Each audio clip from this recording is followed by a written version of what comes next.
Goku, Naruto, Luffy, Gojo, Gon, Ichigo. What do all these anime characters have in common besides running the fade and making you shop awkwardly at Hot Topic for their merch? Power systems. Power systems can be found in most animes these days. The most notable ones are what we consider the big six: Ki, Chakra, Haki, Nen, Burst Energy, and Reitetsu. I love anime power systems because it adds its own flavor to an anime and shows and brings more immersion into the world that you're watching. But don't you wonder how they work? Today, I will be breaking down the big six anime power systems, explaining how they work, what makes them unique, and how it was used in the anime that it was made for. So without further ado, here's the guide to the 6 major power systems in anime. First one up, Ki, Dragon Ball. That's right, Goku fans, your GOAT is first, the grandfather of anime. Dragon Ball uses a power system called Ki. Ki is the life force inside of every living being. Whether it's plants, animals, or humans, if it's living, it has Ki in it. I sense hate comments coming. You don't know anything. You're a fraud. I use DBZ intro music to rock my kids to sleep. Okay. Chill, I'm getting there. Ki is technically made of 3 aspects. Genkai, which is your actual life force. Yuki, which is courage. And Shoki, which is right-mindedness. All these aspects together make up what we call Ki. So before you try to run outside and shoot a Kamehameha blast out of your hands while your neighbor looks at you awkwardly while they water their hydrangeas, you should know what training you need and how to replenish your Ki.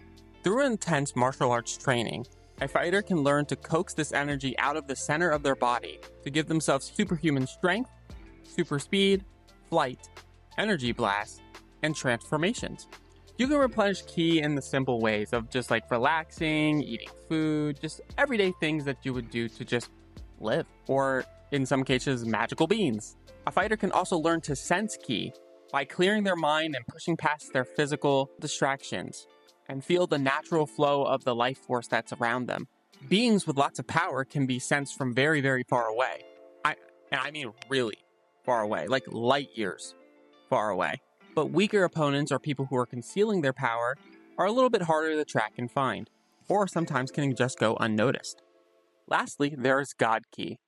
God Ki is highly refined, an extremely powerful variant of Ki that it's only used by deities and exceptionally trained mortals. The main difference between Ki and God Ki is that God Ki is perfectly contained in the body and does not leak out into the world. This makes the fighter more efficient and more effective in combat, instead of like regular Ki that leaks out like a bad gas pipe leak. God Ki is also undetectable by mortals. The only thing that you feel is an intense pressure that's being pushed down on you. So overall, Ki is the life force energy that's inside everyone, and I feel is one of the simplest power systems of the 6 to understand. Chakra, Naruto. Chakra is the fundamental life force energy that a ninja uses in order to use superhuman abilities, like breathing fire, casting illusions, walking up trees, walking on water. So what I'm trying to say is that chakra basically gives you the ability to walk on water, kind of like Jesus did. So Jesus is actually a ninja. Chakra is created by combining physical energy and spiritual energy together. Instead of making you stronger, in some cases, it allows you to perform jutsu, which makes you stronger. Chakra moves through the body, kind of like the circular system of blood in an average person, passing through roughly about 361 nodes within the human body. The nodes are called tenketsu. Most people usually refer to them as chakra points, which are like pressure points, but for chakra. I know, descriptive. When you run low on chakra, or run out of chakra completely, usually that results in death, which makes sense because it is the life force. Chakra can be transformed into 5 types, or elemental natures: wind, fire, water, lightning, and earth.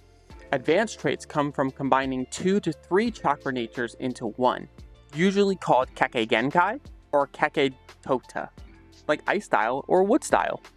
Another core aspect of chakra is yin and yang. Yin release deals with imagination and spiritual energy, basically making illusions or the baseline for it, while yang release controls vitality and physical strength, or physical energy, basically governing life and body modifications. And lastly, a ninja can infuse chakra, or their own chakra, with the natural energy that's within the earth, giving you abilities like Sage Mode, which can increase physical strength and endurance. So your normal punch that you would do to the ground cause a Category 3 earthquake to show up. Okay, maybe not that extreme, but Sage Mode's pretty cool because you could make some friends with frogs. That happens. But anyways, that's chakra, and I think chakra is pretty cool. Haki, One Piece. Haki is spiritual energy and manifestation of willpower within all beings. Haki is pretty much straightforward, in the sense that you train to use it like everybody else. The only difference is that it's broken into 3 types of haki. The first one is observation haki. Observation haki grants the user a sixth sense, and able to sense presence, emotions, and strength of other individuals that are around or close or near to you. With advanced versions of observation haki, you can even see a couple seconds into the future. This type of haki has fallen out of favor in the show though, because either A, the creators haven't really found a way to add it or show it off in a really cool animation way, or B, it's just really hard to like bring into the story, even though it's active at all times. But still, one of my favorite parts of haki in One Piece is observation haki. But yep, that's the first type. The second type is armament haki. It allows the user to wrap themselves in an aura, a dense, invisible shield of some sort that wraps around the entire person, increasing attack and defense, and giving the user the ability to attack Logia-type Devil Fruit users. For those who don't know, anyone who is literally made of an element, like light, sand, fire, you name it. This haki is usually invisible to people, so people can't really see it on people. So for us as the viewer, it'll usually be highlighted in like a dark reddish color or black on their skin to show that they are using haki at that moment. The last type of haki is Conqueror's haki. Conqueror's haki is a special rare haki that's only inside of people who possess the will of kings. So who can rule, who can lead, these people tend to have Conqueror's haki. With Conqueror's haki, people with weak wills or who are just weak in general cannot stand around people who have Conqueror's haki. Then Conqueror's haki is basically just aura farming. So basically they're kind of like Michael Jackson at one of his concerts.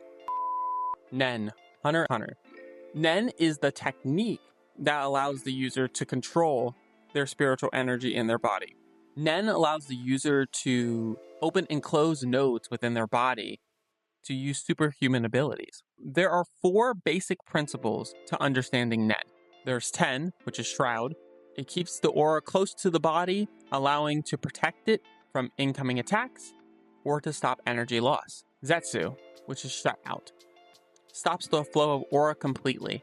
This hides the aura, however, leaves the individual open to attack, so it's better for like sneaking around. Then there's Ren, which is Refine, produces a large amount of raw aura to boost physical strength, and Hatsu, Release, the user's personal expression of aura, turning energy into unique super abilities. I've always loved Nen and Hunter x Hunter, but side note, out of all the power systems that are on this list, I find Nen to be the most complicated of all the power systems. And the reason is because of how it's explained in the show is like 40% of the energy has to go here, but then also 30% has to go to your legs, so that way you can brace for impact, but then like you have to use some of the, like 2% has to go to your eyes. It's not really like that, but like it feels like a math problem when I listen to how it's described to me. So not to say that all the other ones on this list aren't hard in their own regards, but I feel like when you make me have to think a lot in the middle of a fight of like energy displacement, and I know that at any given moment, if I don't focus on where my Ren is or where my 10 is to counter someone's Ren, I can get my arm blown off. So, but if you have a complete understanding of Nen and that's the ability that you would take, congratulations, you're smarter than me. You should be an accountant. Anyways, Hatsu falls into 6 main categories. A person's natural type dictates what kind of power they can create. There's enhancement, Strengthens physical attacks or objects. Transmutation. Changes the actual qualities of aura to mimic things like rubber or lightning. Emission. Shoots aura away from the body, like the Force. Conjuration. Creates real physical objects out of pure aura, like chains. Manipulation. Controls living things or objects. And specialization, which is a unique ability that do not fit into the other 5 groups. So, like, teleporting, warping, really supernatural stuff, you know what I mean? So basically, like, an enhancer is basically Ren on steroids. Transmutation, you need, like, rigorous, like, torture for you to do the element that you want to do. Emissions is the Force from Star Wars. A conjuring is basically the same type of torture, but, like, with just an object. It's not really an element. You're just hyper-fixated on one object. Manipulation is pretty cool. You might lose your friends over it. And specialization is 1 in a million. Awesome. But at the end of the day, Nen is a really cool ability, and you see lots of really cool, interesting abilities throughout Hunter x Hunter, so highly recommend you watch the anime. And yeah, that's Nen, guys. Cursed Energy, Jujutsu Kaisen. Cursed energy is a form of spiritual energy generated from negative human emotions, used by jujutsu sorcerers and cursed spirits to perform supernatural techniques. Cursed energy originates from emotions like hatred, fear, envy, and usually when it bottles up in a specific area surrounded by lots of people, it turns into a cursed spirit. This energy leaks out of people naturally, conjugates in high stress areas or places where a lot of bad emotions show up. Which is crazy, which means that there's actually no end to cursed spirits. There will always be cursed spirits until people are not here. Sorcerers can channel this energy and use it to create cursed techniques, which these abilities can show up either as offensive, defensive, or supportive. While humans naturally, unconsciously make cursed energy all the time, most people actually can't sense it, yet see it. It's completely hidden from your average person. Only people with high or above average cursed energy could even perceive cursed energy and cursed spirits around them. Sorcerers learn to control their emotions, so that way this cursed energy does not leak out into the world as much or at all, and then use it towards something that's more of a positive outcome. Managing to use special techniques like summoning, increase strength, even as far as to do things like cause their own domains, which are whole worlds inside of a shell or without a shell, in some cases. Special abilities that can be used to defeat their opponent in one shot or trap them in a reality that they could not escape from. Cursed energy is literally the idea of taking all the negative thoughts that you have in your head and all this pain and anguish, and then turning it around and saying, hey man, let's put all that energy into something more positive, you know? But yeah, that's cursed energy. Last but not least, we have Rei Tetsu, Bleach. Rei Tetsu translates into spiritual pressure. It's pressure. It's not spiritual energy. It's pressure, guys. It's pressure.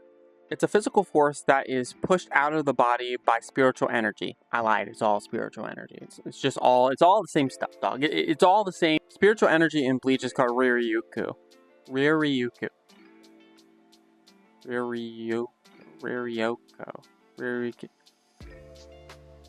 This word. I always suck at pronouncing this word, so don't hate me.